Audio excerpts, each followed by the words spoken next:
Hello students, welcome in CGC online classes. Myself Ashish Srivastava CGC online classes में एक बार फिर से आपका स्वागत करता हूं। आज के इस यूनिट सेकंड के लेक्चर 2 में आज हम लोग टॉपिक रेस्पिरेशन के एरोबिक एंड अनएरोबिक रेस्पिरेशन के बारे में डिस्कस करेंगे।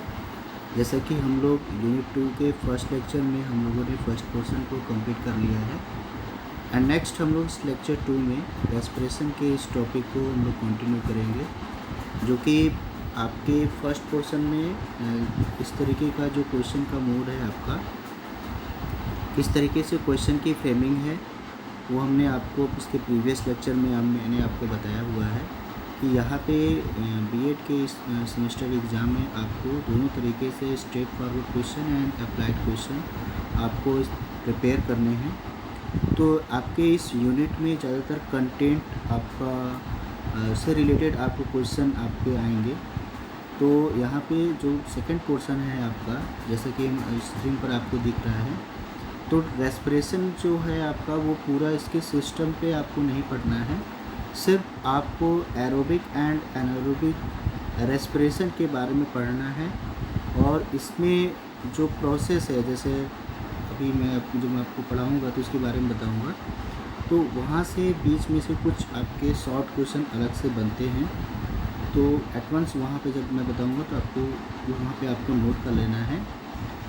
तो स्टार्ट करते हैं respiration aerobic and anaerobic. Okay, जैसे कि आप स्क्रीन पे देखें, cellular respiration is a process that takes place inside the cells where energy is released by the breakdown of glucose molecules. ठीक है, सेलुलर रेस्पिरेशन क्या है? हमारा एक प्रोसेस है जिसमें जब हम ग्लूकोज मॉलिक्यूल्स के जब हम ब्रेकडाउन होता है तो हमारे बॉडी को क्या मिलती है? एक एनर्जी मिलती है। और इस पूरे प्रोसेस को, ठीक है, कन्वेंशनली एक डिवाइडेड में दो कैटेगरीज में डिवाइड किया गया है, जहाँ पे ऑक्सीजन का यूजेस के रेफरेंस में, जिसके नेम से आपको नाम हम जानते हैं एरोबिक एंड एनारोबिक रेस्पिरेशन। इस टेबल कंटेंट्स में आपको क्या क्या स्टडी करना है, इसके डिफरेंसेस को जानना है, एरोबिक रेस्पिरेशन, एनारोबिक रेस्पिरेशन, और उसके बाद इसके कंक्लूजन को हमको इसको जानना है। और आपके एग्ज़ाम में डिफरेंसेस इसका ज़्यादा इम्पॉर्टेंट है। आपके एग्ज़ाम में कई बार आपको डिफरेंसेस के रेफरेंस में क्वेश्चन आए हुए हैं। तो let us have a look at the major differences between aerobic and anaerobic respiration. Start करते हैं। What is the difference between aerobic and anaerobic respiration? यदि प्राइमरी डिफरेंस इसमें निकाला जाए तो aerobic and anaerobic respiration is the presence और absence of oxygen during the process. इसको यदि मेजरली इसको समझा जाए तो इसमें ऑक्सीजन का सबसे बड़ा एक इम्पॉर्टेंट रोल है। तो एरोबिक रेस्पिरेशन, जैसे आपका नाम से लिख रहा है, साउंड जो इसका प्रोनाउंसिएंट है आपका एरोबिक, इसका मतलब है कि ये जो प्रोसेस है रेस्पिरेशन का, ये किसके प्रेजेंस में होता है? ऑक्सीजन के प्रेजेंस में हमारा ये प्रोसेस कंप्लीट होता है।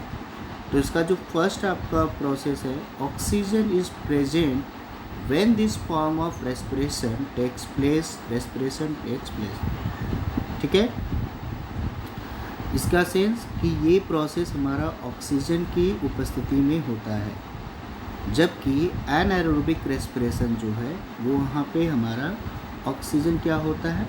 अब्सेंट होता है। ठीक है, नेक्स्ट जो हमारा इसमें डिफरेंसेस है, gases are exchanged in the form of respiration. यहाँ पे जो गैसेस हैं उनका क्या होता है? एक्सचेंज होता है, गैसों का विनिमय होता है, जो कि हमारे कार्बन डाइऑक्साइड हैं, ऑक्सीजन है, इन गैसों का विनिमय होता है। ठीक है, जबकि एनारोबिक रेस्पिरेशन में गैसेस का कोई भी एक्सचेंज नहीं होता है। ठीक है, next, it can be found in the cytoplasm and the mitochondria cytoplasm. जैसे कि हमारे पूरे बॉडी का पावर हाउस जिसमें इसे बोला जाता है माइटोकॉन्ड्रिया को, तो ये हमारा कहाँ पाया जाता है?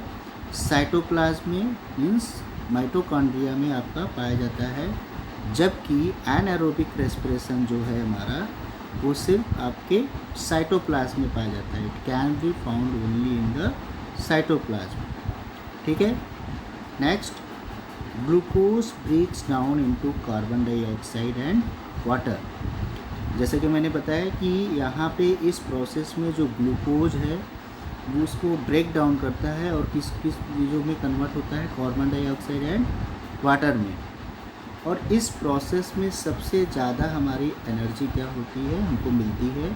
इसमें 38 ATP आपको यहाँ पे एनर्जी आपको मिलती है, जबकि इस प्रोसेस में एनारोबिक प्रोसेस में केवल 2 ATP। Glucose breaks down into सिर्फ ethyl alcohol, carbon dioxide and energy.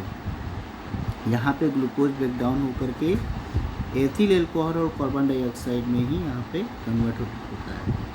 तो यदि कंपैरिजन की बात की जाए तो आपका एरोबिक रेस्पिरेशन में हमारा एनर्जी हमें ज़्यादा मिलती है, जबकि आपका एनारोबिक रेस्पिरेशन में हमें एनर्जी कम मिलती है। ठीक है। मेजर डिफरेंसेस यहाँ पे ऑक्सीजन के उपस्थिति में होता है, यहाँ पे ऑक्सीजन की अनुपस्थिति में। ठीक है। Next, all higher organism such as mammals have this type of respiration. ये रेस्पिरेशन जो होता है वो सभी तरीके के सभी ऑर्गेनिज्म में पाया जाता है, जबकि आपका एनारोबिक जो आपका रेस्पिरेशन है वो सच एज जो आपके स्पेसिफिक बैक्टीरिया है और यीस्ट है और कुछ ऐसे प्लांट हैं उनमें ये सिर्फ ये पाया जाता है। ठीक है। और जैसे इस अदर तरीके के जो ऑर्गेनिजम्स हैं जिसमें हम डिफरेंट टाइप्स के जो हैवी एक्टिविटीज़ कर रहे होते हैं, तब हमें ये देखने को मिलता है। जैसे आप रनिंग कर रहे होते हैं, एक्सरसाइज कर रहे होते हैं, तो इस तरीके के हैवी एक्टिविटीज़ में हमें उस टाइम पर हमें ज़्यादा ऑक्सीजन की आवश्यकता होती है। तो उस प्रोसेस में हमें एनारोबिक रेस्पिरेशन देखने को मिलता है। तो ये तो रहा हमारा जनरल डिफरेंसेस। इसी तरीके से आपको अपने डिफरेंसेस आपको लिखना है। हमने एक शॉर्ट फॉर्म में आपको मैंने कंप्लीट करके दिया हुआ है, आप इसमें और भी ऐड करके इसको कंप्लीट कर सकते हैं। ठीक है। अब इसको समझते हैं एरोबिक रेस्पिरेशन। तो व्हाट इज़ एरोबिक रेस्पिरेशन? अभी तो हमने इस डिफरेंसेस को देखा ध्यान से। तो यहाँ पे स्क्रीन पर आप देख रहे होगे कि इसमें एरोबिक रेस्पिरेशन में एक प्रोसेस होता है जो ग्लाइकोलिसिस प्रोसेस है, जहाँ पे ग्लूकोज सबसे पहले पायरुविक एसिड में इसको कन्वर्ट करता है। ठीक है। उसके बाद ये क्रेब्स साइकिल में, जिसमें केमिकल एनर्जी से कन्वर्टेड होते हुए इलेक्ट्रॉन जो है हमारा हाइड्रोजन ट्रांसपोर्ट सिस्टम में, और कंप्लीट टोटल जो है हमारा 36 ATP एंड 2 ATP, और यहाँ पे कार्बन डाइऑक्साइड और ऑक्सीजन। ठीक है। दोनों हमारे क्या होते हैं, ऑक्सीडाइज हो जाते हैं यहाँ पे। तो ये एरोबिक रेस्पिरेशन जो है, यदि इसको स्टेटमेंट समझें तो aerobic respiration is the process of cellular respiration that uses oxygen to produce energy from food. जो हमारा एरोबिक रेस्पिरेशन है वो एक ऐसी प्रक्रिया है, ठीक है, जो कि फूड से हमें एनर्जी लेते हुए ऑक्सीजन का यहाँ पे उपयोग होता है। ठीक है। This type of respiration is common in most of the plants and animals including human, birds and other mammals. जो इस टाइप का जो रेस्पिरेशन है वो सभी तरीके के मोस्टली हमारे प्लांट्स, एनिमल्स, ह्यूमन्स, बर्ड्स सभी में पाया जाता है। ठीक है। जबकि जब हम वाइल ब्रीथिंग जब हम ब्रीथिंग कर रहे होते हैं तो हम एयर को क्या करते हैं, इनहेल करते हैं, और इसमें कंटेंट्स क्या होता है, ऑक्सीजन। और जब वी एक्सेल एयर, जब हम एयर को बाहर निकालते हैं तो हमारे क्या होती हैं, कार्बन डाइऑक्साइड। तो as we breathe in the oxygen rich air is transported to all the parts of our body. तो ये ऑक्सीजन जब हम अपने ऑक्सीजन को इनहेल करते हैं तो ये हमारे पूरे बॉडी के पूरे पार्ट्स को ये क्या करता है, ट्रांसपोर्ट करता है पूरे बॉडी में, and ultimately to each cell, और आसानी से पूरे सेल तक ये पहुंच जाता है।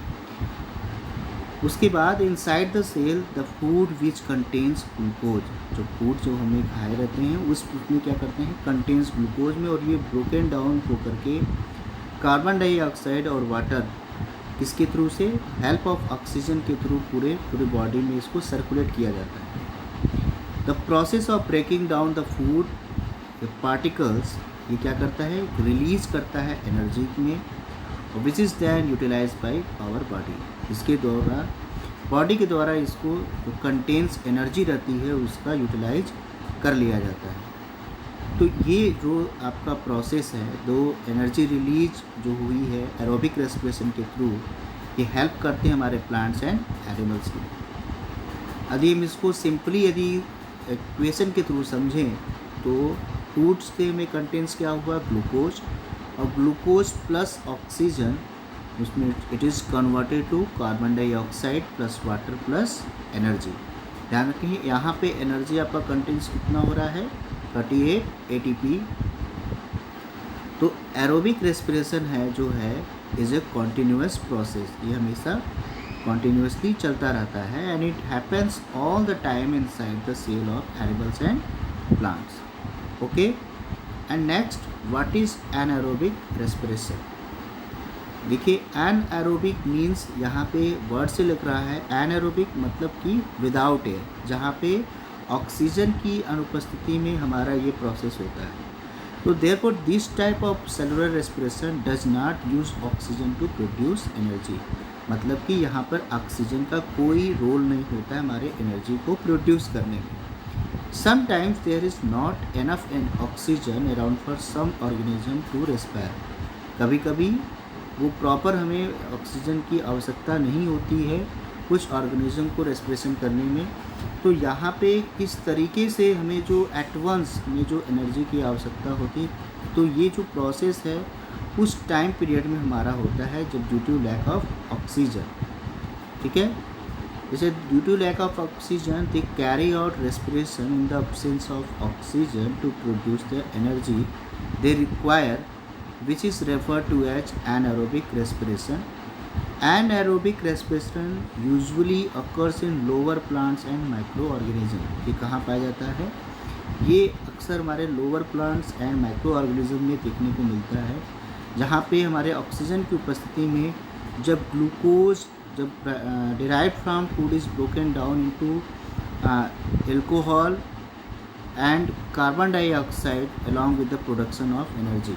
तो यहाँ पे जो ग्लूकोज का जो ब्रेक डाउन है वो इन तीनों चीज़ में कन्वर्टेड होता है।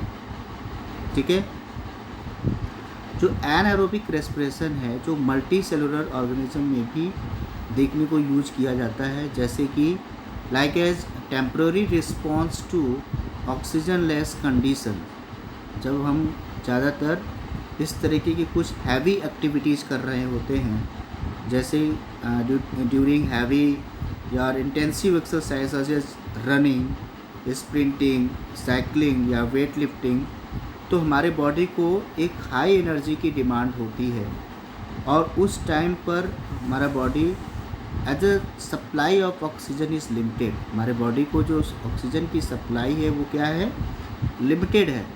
तो जो हमारे मसल्स है, जो मसल सेल्स हैं insidely our body resort to anaerobic respiration to fulfil the energy demand. तो यही एनारोबिक रेस्पिरेशन प्रोसेस हमारे उस प्रॉपर एनर्जी डिमांड को ये क्या करते हैं, कंप्लीट करते हैं। ठीक है, how do you feel when you exercise too much, आप जब क्या फील करते हो जब आप बहुत ज़्यादा तेज़ी से एक्सरसाइज करते हो। ठीक है, तो आप देखते हो कि हम बहुत तेज़ी से जब हम दौड़ते हैं तो कहीं ना कहीं हमारे मसल्स में क्रैम्प सा हमें देखने को मिलता है। तो ये उस तरीके के उस टाइम पीरियड में जब हमारे जो क्रैम्प्स जब होता है, तो when muscle cells respire anaerobically, तो ये एक लॉन्ग टाइम पीरियड के लिए हमें नहीं होता है, कहीं ना कहीं हमारे उस बॉडी में जो हमारे जो मसल्स में जो क्रैम्प देखने को मिलता है वो क्रैम्प हमारे एनारोबिकली प्रोसेस में ही देखने को मिलता है। तो जो ग्लूकोज का जो पार्शियल ब्रेकडाउन है, यहाँ पर बस ये देखना है कि एरोबिक रेस्पिरेशन में हमारे ग्लूकोज का वहाँ पे कंटेंट्स फुल्ली हमारा ब्रेकडाउन होता है, जब कंप्लीट ब्रेक डाउन होता है, जबकि यहाँ पे पार्शियल आपका ब्रेक डाउन होता है। ये भी एक प्रकार का आपका डिफरेंसेस है। तो due to lack of oxygen यहाँ पर सर्कुलेट आपका जो कंटेंट्स जो कंप्लीट होता है और जो प्रोड्यूस होता है यहाँ पे लैक्टिक एसिड, और लैक्टिक एसिड जो है वो कॉजेज मसल्स क्रैम्प में हमें देखने को मिलता है। तो that's why hot shower after heavy sports relieve the cramps as it improves blood circulation in the body.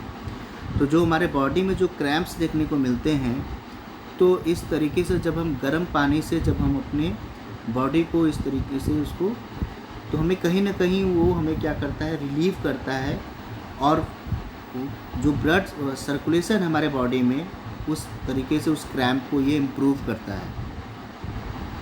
ठीक, which is turn enhance the supply of oxygen to the cells. उसके बाद जो सेल्स में जो ऑक्सीजन की जो demand होती है वो कहीं ना कहीं फिर धीरे धीरे कंप्लीट हो जाती है। बट ये लॉन्ग टाइम पीरियड तक के लिए ठीक नहीं है।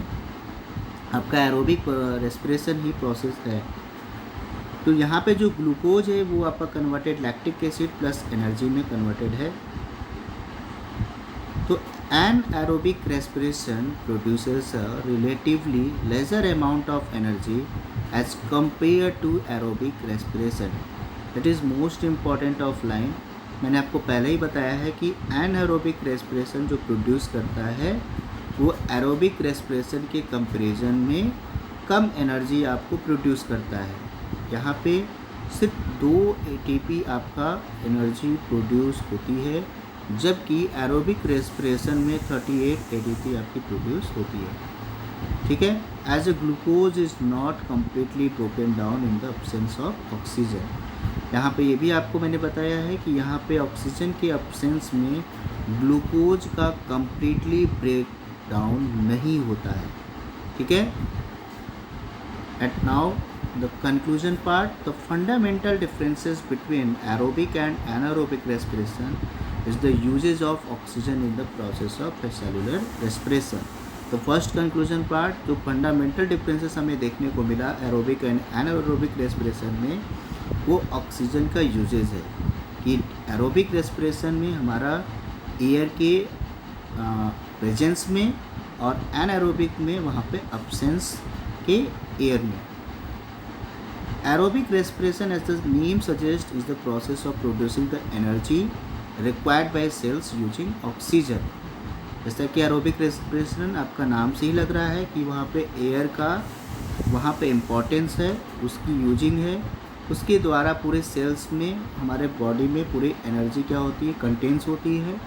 And the by product of this process produces carbon dioxide along with ATP, the energy currency of the cells. तो पूरे बॉडी को एक एनर्जी आपके कंटेंट जो कि माइटोकॉन्ड्रिया में हमारा कंप्लीट होता है।